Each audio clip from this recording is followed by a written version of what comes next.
Michael Wilbon was in the building for Game 3. He joins us now here on SportsCenter. Mike, it wasn't the prettiest game we've ever seen in the NBA playoffs, but a win is a win as far as the Raptors are concerned. What do you make of how they put pressure on Giannis Antetokounmpo? He did not look like the player we've seen throughout this postseason.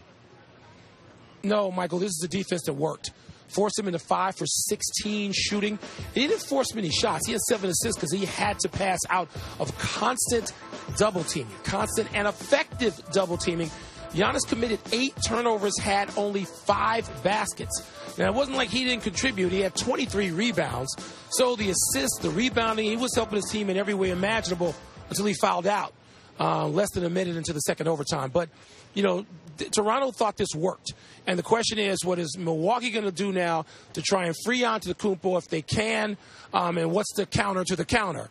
But this was not an artistic success, but it was a success for Toronto to cut into that lead of Milwaukee's to now 2-1 in the Eastern Conference Final.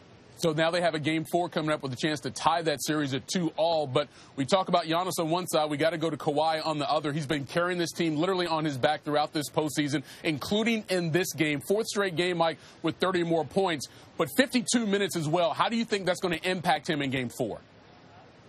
Well, Michael, I'm wondering whether carrying the team is weighing on those quads. Remember, this is what changed the nature of the entire league, not just Kawhi Leonard's career a year ago, the quad injury and missing most of a season. And he came down. I mentioned it now because he came down after a left-handed flush to really sort of put Toronto in control of this game late and was holding that right quad. When he got to the bench after a timeout, it was Kyle Lowry, who wasn't even waiting for the trainer. I mean, he had heating pads to put on Kawhi Leonard's quads. You could see it clearly. Again, late in the game, we don't know what it meant. Kawhi Leonard went right back in the game, was limping from the timeout back onto the floor. And in 52 minutes, a game high 52 minutes, and they come back and play in 48 hours less than, you wonder how, if this is going to affect Kawhi Leonard. You mentioned he's been great. He's been brilliant. But there were times on the floor where you could see he slowed down on fast breaks. He also got to some of his favorite spots and looked as if he had trouble or worried about elevating to get off jump shots late in the game.